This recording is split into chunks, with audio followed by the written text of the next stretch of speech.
By the way, there's also a severe thunderstorm warning off to our north and west throughout Montgomery, Fulton, and southern Hamilton counties. Don't mean to ignore you folks, but this right now it takes precedence. So let's take a quick shot of this storm as it continues to move a little bit farther now to the east and southeast. It's taken more of a turn. I would expect that the Weather Service will probably extend this tornado warning into Litchfield County in Connecticut, but we will continue to track it until it is out of our area. Of course, rain, go away, come again some other days, all day long. Well, you know, I think a lot of people in the beginning of the month, it's time to pay the check. You know what I mean? After what we had with a gorgeous stretch, but right now it is anything but gorgeous out there. It's been and straight line winds can do as much damage as an EF1 and sometimes even an EF2 tornado. So I don't want people to say, oh, well, it's just straight line winds, we're fine.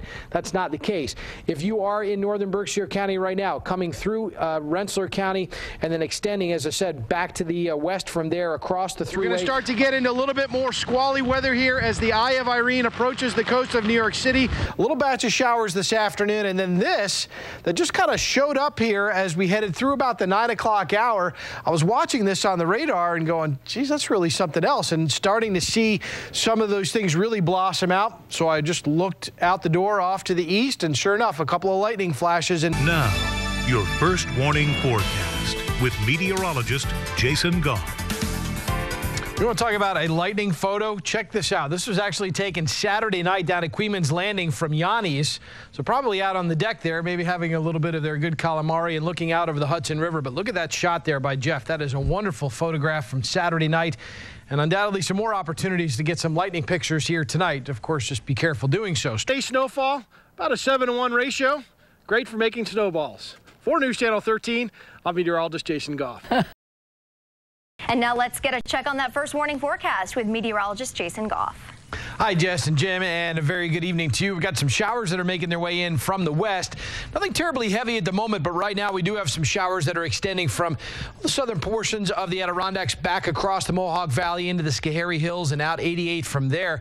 But as we expand the view out a little bit more, some real nasty weather making its way through western New York State. Fortunately for us, it's taking more of a right-hand turn and heading into Pennsylvania. So this is something that we will not have to deal with tonight, although we could have to deal with a couple of rumbles of thunder here and there and a quick burst of some rain as we roll on through the overnight hours. So what's the word into the morning?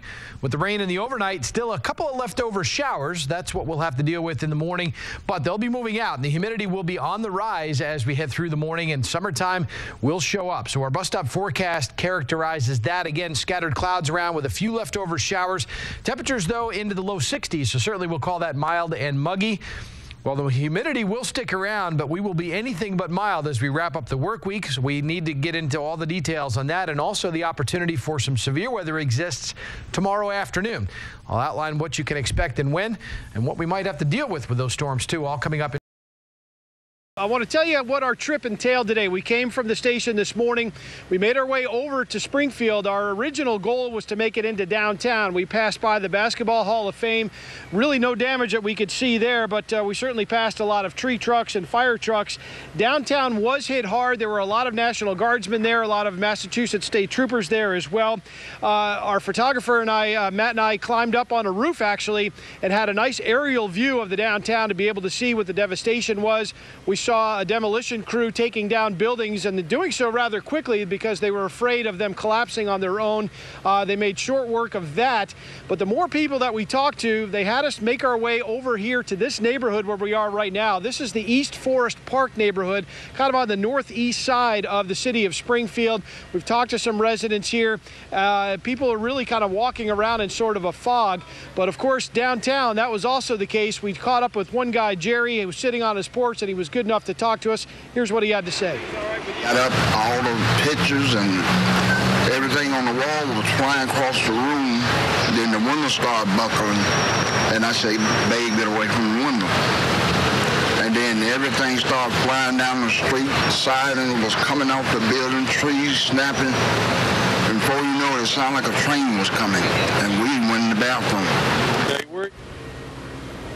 Now, again, we talked to Mr. Powell and some other folks downtown, and people were really just there kind of walking around, taking a look at the damage, and just to kind of get an idea of what might look like for a tornado it hit. But this neighborhood, though, Benita and Jim, is remarkably different. There are a lot of people that are walking around just sort of in a state of disbelief, as you can imagine. Pictures never do justice to the amount of devastation that's around here. We've got trees down on houses. Backs of entire houses are just gone. We talked to one fella just up the road here who said that he lost part of his house from a deck that had flown off another house from down the street. So it's going to be very interesting to see what the Weather Service classifies this tornado as. But certainly the devastation here is something unlike what you would see in Springfield. I did a little bit of research before I left this morning. There are 36 Springfields in the United States. There are Springfields in Texas and places like Missouri and Tennessee and Nebraska, even Wisconsin.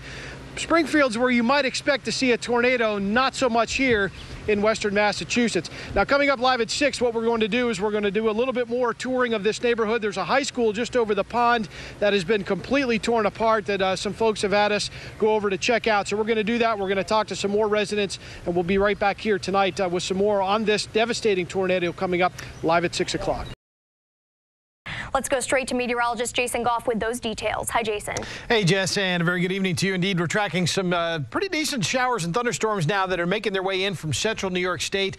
And before I stop this loop here, I want you to notice the last couple of frames. See how these storms are starting to fire up just to the south of this line?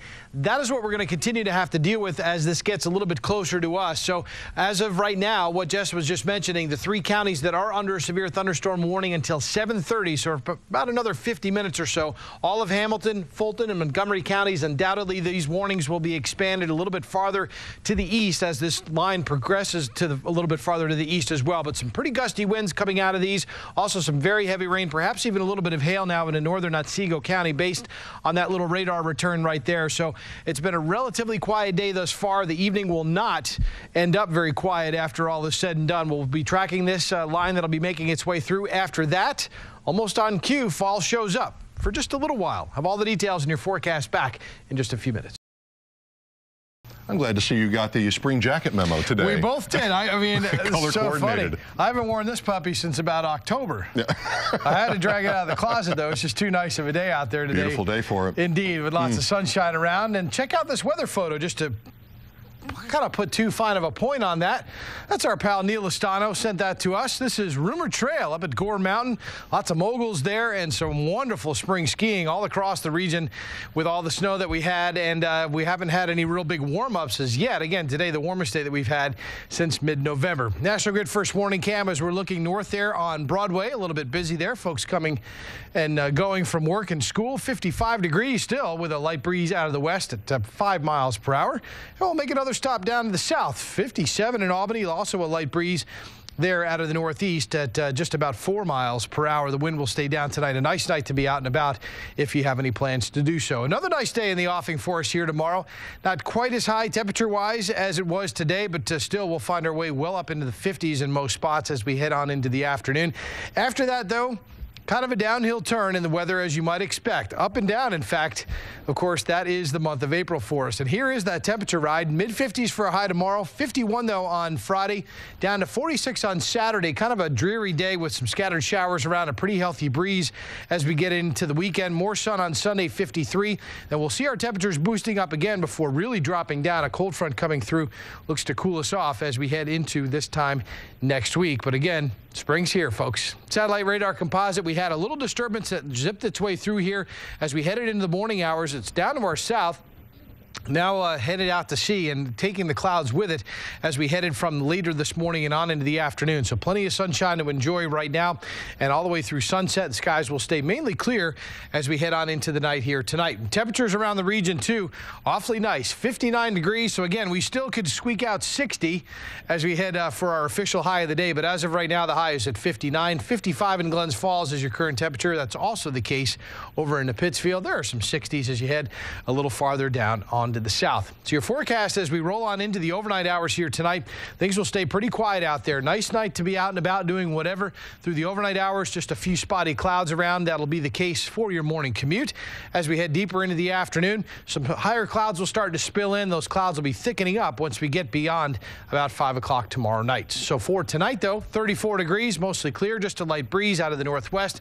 For the day tomorrow, mid-50s with some morning sunshine, just a few afternoon clouds, a little bit on the breezy side. And then as we head into Friday and Saturday, things a bit unsettled, a little cooler, some scattered showers, a breeze, 51 and 46 respectively. Salvage a nice second half of the weekend, 53. And then once we get into the middle of next week, things look to cool off again, such as April.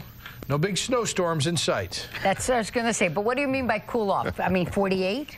How about 41 for a high a week from today? So we can do that. We've been dealing with a lot worse the last 5 months. We can do it.